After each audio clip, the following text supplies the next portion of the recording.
Hello everyone, তো আজকে 15ই August, happy independence day সবাইকে জানাই। তো এছাড়া হচ্ছে আমার আজকে বাড়িতে তোমরা অনেকে জানো যে অনেকে জানো না।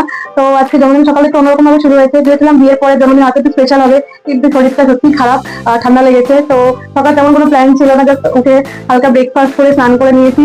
আর এখন আমি একটুখানি বেলুন ফুলিয়ে নিয়েছি, আমি আর বোন মিলে বেলুন ফুলিয়েছি। আর দুপুরবেলায় মানে বাবার বাড়িতে দুপুরবেলায় অনুষ্ঠানটা, তো তার জন্য এখানে হালকা পাতলা অনুষ্ঠান হবে। আর দুপুরবেলায় লোকজন আসবে, খাওয়া দাওয়া করবে। আর আমিও রেডি হবো, আমি জাস্ট ড্রেসটা পরলাম, এখন আমি রেডি হতে যাবো। তো রেডি হয়ে তোমার সাথে লুকটা শেয়ার করছি।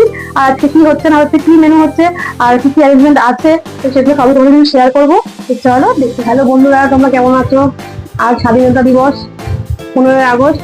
আজকের দিনে আমার বড় মেয়ে দিশা আমার ফোন আলো করে এসেছিল। আজকেও শুভ জন্মদিন, তোমরা আশীর্বাদ করো সবাই। আজকে ওর জন্মদিন উপলক্ষে ছোট্ট আয়োজন করেছি আমরা। একটু পরে সবাই আসবে, আমরা রেডি হয়ে গেছি সবাই। সবাই লোকজন আসবে, এরপরে আবার দেখাবো কি কি আয়োজন করেছি। Thank you. তো ফাইনালি এখানে কিন্তু আমি রেডি হয়ে গেছে, এটা হলো আমার বার্থডে লুক। তো দুপুরবেলার আউটফিট, এটা দুপুরের লুক এটা। তো কেমন লাগছে আমাকে জানিও। আর এখানে আমি তো প্রায় রেডি, এখনো অনেক কিছু বাকি এখনো। আমরা খাবার অর্ডার দিয়েছি, তো খাবার দাবার দুপুরে আসবে, তো ওগুলো এখনো এসে পারেনি। আর লোকজন একটু পরে চলে আসবে। আর ডেকোরেশনের জন্য আমরা হায়ার করেছি আমার বান্ধবী প্রিয়াকে, তো ও এখন এসে পৌঁছায়নি, ও আসলে ডেকোরেশন শুরু হবে। আমি বেলুন ফুলিয়ে রেখেছি। তো এটাই ছিল আমার ফাইনাল লুক ফর বার্থডে। তো এটা ছিল দুপুরের লুক। তো কেমন লাগছে অবশ্যই জানিও। আর এখানে দেখো প্রিয়া রানিও চলে এসেছে ফাইনালি। তো দুপুরবেলা এসেও এখানে ডেকোরেশন করেছে, জাস্ট ঘরোয়া ডেকোরেশন, জাস্ট মানে কেকটা কাট করার জন্য। এখন তো আর সেরকম বাচ্চা নেই যে অনেক বড় করে কিছু হবে, বাট তাও আমার ফ্যামিলি এই নিয়ে আমার জন্ম থেকে প্রায় 25 বছর আমার প্রত্যেকটা জন্মদিন আমার সেলিব্রেট করেছে। আর এখন থেকে আমার দুটোই বাড়ি, এই বাড়ি ও বাড়ি মিলিয়ে সেলিব্রেশন। তো সেদিনকে দুটো বাড়িতেই আমার সেলিব্রেশন ছিল, তো বিয়ের পরে জন্মদিন।